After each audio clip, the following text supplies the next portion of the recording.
The Haunting Silence of Villisca. Hey there, you amazing history buffs, and welcome back to Spooktacular Wednesdays with your favorite history rat, me, Gayan. I hope you all are having a fantastic week. For those of you just tuning in, you might know that my own little historical event, our baby girl's arrival, is just around the corner.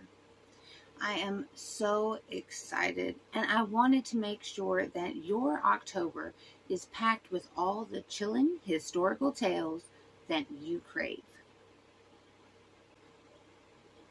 Last week, we delved into the eerie, jazz infused mystery of the Axeman of New Orleans. This week, we're heading to a seemingly tranquil corner of the American Midwest, to a small town that would forever be scarred by an act of unimaginable brutality. We're going to Villisca, Iowa, where a seemingly perfect summer night turned into a nightmare that has haunted generations. Get ready, because this is a story of unsolved horror and a house that still whispers secrets. A snapshot of serenity. Villisca, 1912. Imagine, if you will, the town of Villisca, Iowa, in the early summer of 1912.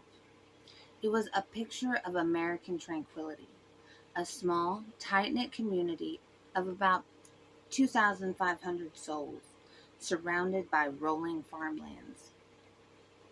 Life revolved around farming, family, church, and community gatherings.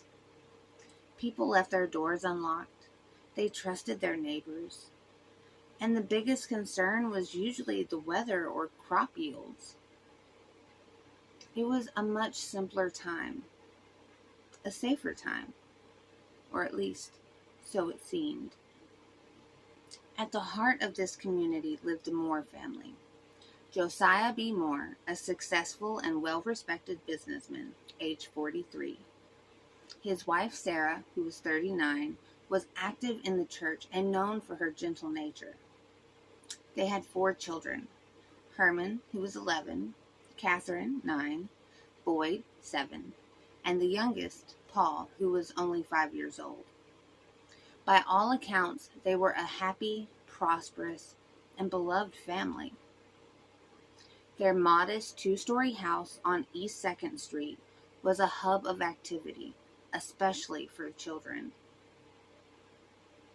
On the evening of Sunday, June 9th, 1912, the Moore children, Herman, Catherine, Boyd, and Paul, attended a Children's Day program at the Presbyterian Church. After the program, 2 of Catherine's friends, Lena and her sister Ina Stillinger, 12 and 8 respectively, asked if they could spend the night at the Moore house. The girls were regular visitors, and the request was readily granted. What seemed like an innocent, joyful sleepover was about to become something far, far darker. The horrific discovery. The next morning, Monday, June 10th, 1912, the sun rose over Villisca, but something was wrong. Mary Peckham, a neighbor, noticed that the Moore house was unusually quiet. There were no sounds of the children playing, no breakfast preparations being made, and the Moore family hadn't emerged for their usual morning routines. Her concern grew when she realized Josiah hadn't left for work. At about 7 a.m., she called Josiah's brother, Ross Moore, expressing her worry. Ross arrived around 8 a.m. He tried the front door, but it was locked. Peeking through a window, he saw a shocking sight. The entire downstairs appeared in disarray, and he spotted blood on the bedclothes through a window into the master bedroom. Immediately, a chill ran down his spine. He quickly went for the spare key, but it was gone from its usual spot. Desperate, he borrowed a key to the shed and got a ladder, placing it against the side of the house. He climbed up and unlocked the side door from the inside. What Ross Moore discovered inside that house would haunt him and the town of Villisca forever. The air was thick with a sickening metallic smell. As he entered the master bedroom, the first sight brought him to his knees. Josiah and Sarah lay in their bed, their faces covered by bedcloths. Both had been brutally bludgeoned. The room was drenched in their blood. Ross immediately called for the town marshal, Hank Horton, who quickly arrived with the doctor. What they found as they went through the house confirmed their worst fears and escalated the horror. A scene of unspeakable carnage. The scene inside the Moore house was meticulously grim, almost ritualistic in its horror. In the master bedroom, Josiah and Sarah had been brutally unalived, struck repeatedly with an axe. Their faces were covered with their bedclothes, a chilling detail that would become a hallmark of the crime. As investigators moved into the children's rooms, the horror only deepened. In the children's bedroom, Herman, Catherine, Boyd, and Paul lay unalive in their beds, their small bodies similarly battered and their faces covered. The axe had fallen indiscriminately on parents and children alike. But the nightmare wasn't over yet. In the guest bedroom, Lena and Ina Stingler, the two friends who had been staying overnight, were also found in the same condition in their beds, their bodies brutally assaulted, their faces covered. Lena, the older sister, had a particularly gruesome injury. It appeared she had struggled, and her nightgown was pushed up, exposing her.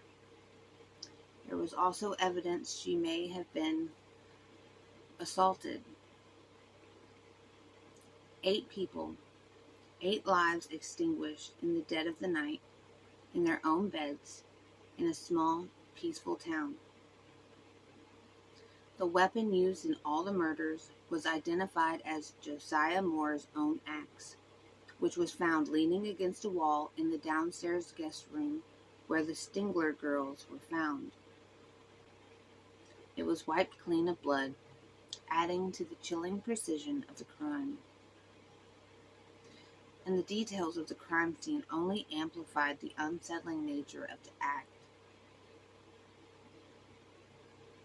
Covered faces.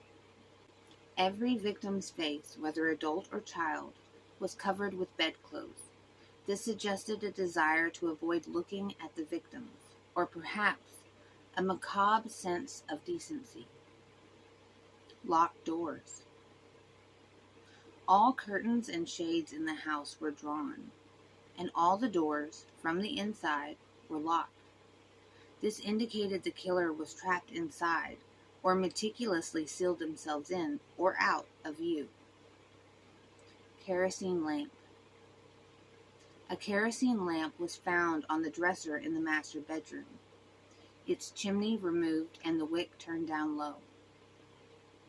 Another lamp was found at the foot of the bed in the guest room. This suggested the murders were committed in a dim, eerie light. Food and bacon. A plate of uneaten food was found on the dining room table. A piece of bacon, seemingly from the icebox, was found on the kitchen floor. This suggested the killer might have spent time in the house after the murders, perhaps eating, or perhaps deliberately leaving these strange details. Key. The house key was missing, never to be found.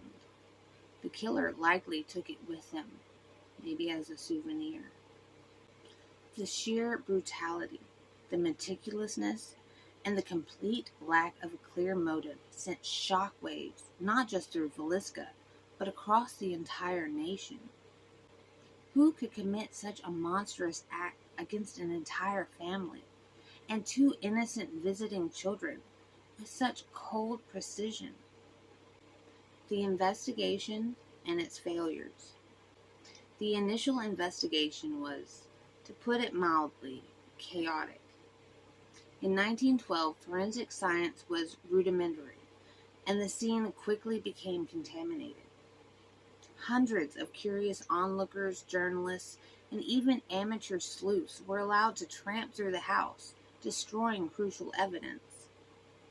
Local law enforcement, overwhelmed and inexperienced with a crime of this magnitude, struggled to maintain control. Despite the chaos, the authorities launched an extensive search for clues and suspects. Many theories emerged. Revenge. Josiah Moore had made enemies in his business dealings, and some believed this was a revenge killing. However, no specific grudge ever led to a concrete lead. Explicit motivation. The condition of Lena Stillinger's body led some to believe the motive had been explicit, but it didn't explain the deaths of the other 7 victims. Transient killer. The idea of a drifter or a serial killer passing through gained traction.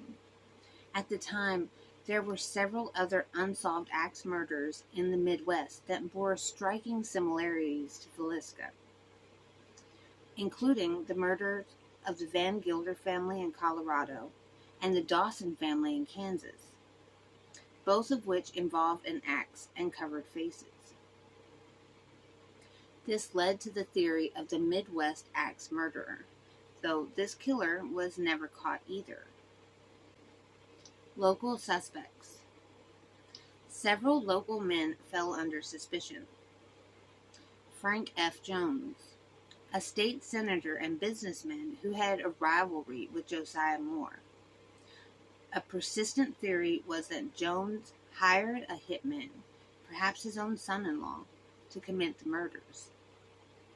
This theory was fueled by a public feud and financial disputes between Jones and Moore. William Mansfield, a known serial killer who had been linked to other axe murderers in the region.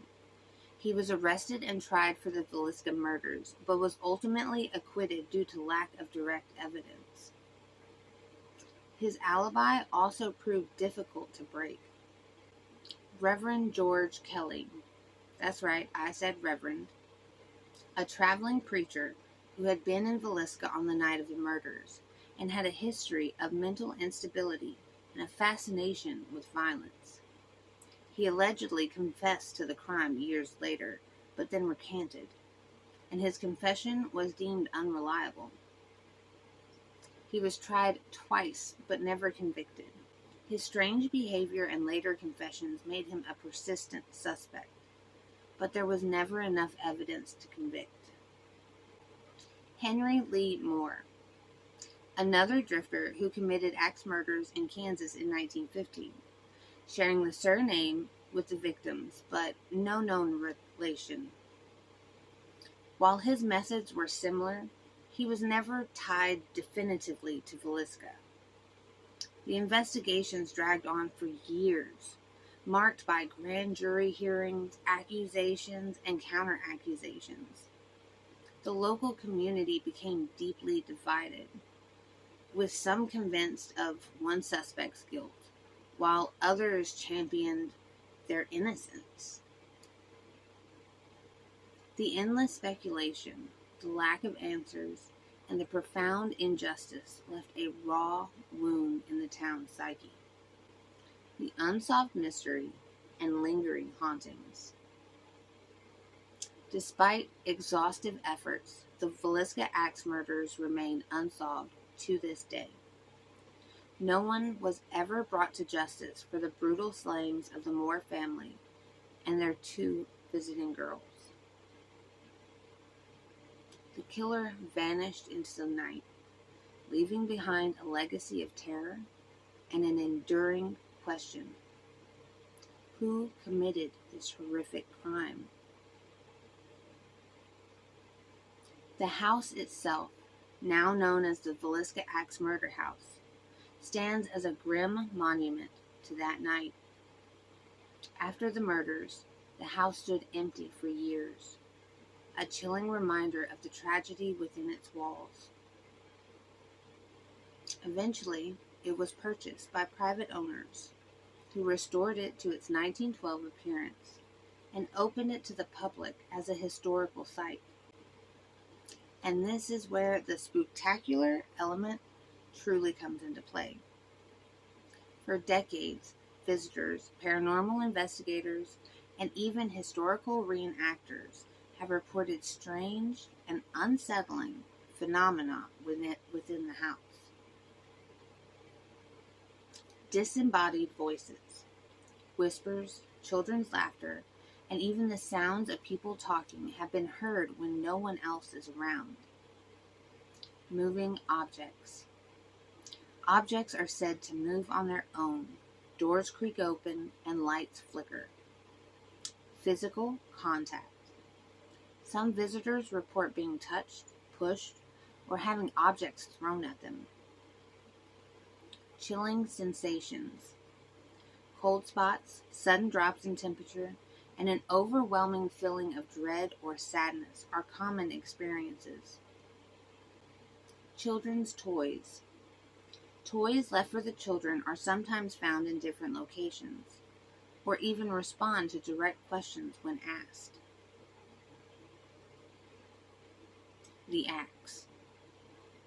Visitors to the house have reported feeling a strong, negative energy emanating from the very room where the axe was found, as if the brutality of that night still clings to the space. Many believe the spirits of the 8 victims, particularly the innocent children, remain trapped within the house, unable to find peace due to the horrific nature of their deaths and the fact that their killer was never brought to justice. The house is considered one of the most haunted locations in America, attracting thousands of visitors each year, hoping to experience a brush with the paranormal. It's a very chilling thought, a crime so heinous, so utterly inexplicable, that the victim's spirits are said to still cry out for resolution, haunting the very place where their lives were so brutally extinguished.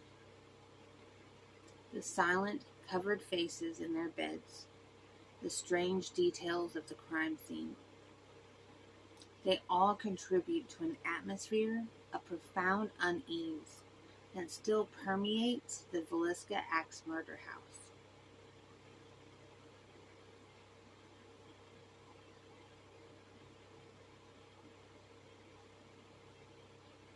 A haunting legacy. The Villisca Axe murders stand as a stark reminder of how deeply a single act of violence can scar a community and leave an enduring mark on history. It's a case that has baffled investigators for over a century, a puzzle with too many missing pieces. The brutality, the lack of motive, the meticulousness of the killer, and their complete disappearance into thin air all contribute to its chilling legacy. And then there's the house itself. Whether you believe in ghosts or not, the sheer weight of the tragedy that occurred there is palpable.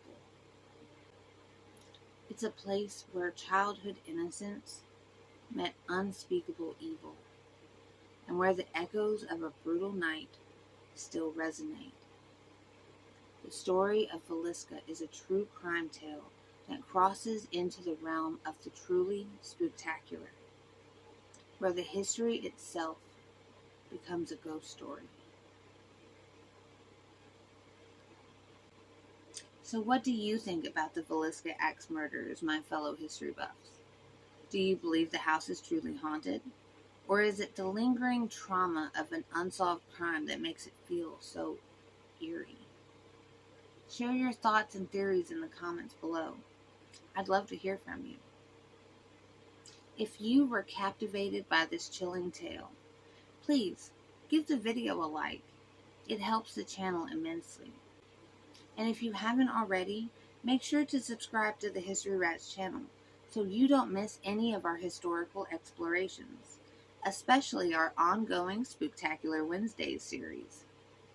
Join me right here next Wednesday afternoon for another spooktacular story straight out of the history books.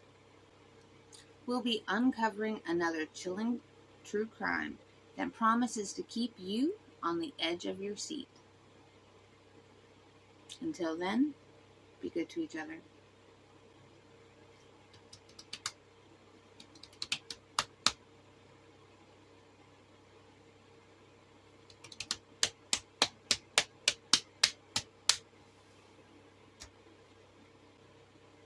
Oh, and if you want to contribute to our little history buff survival, the links to my baby registry will be in the description below. Feel free to check it out. No pressure, no expectations, just putting it out there. Bye, guys.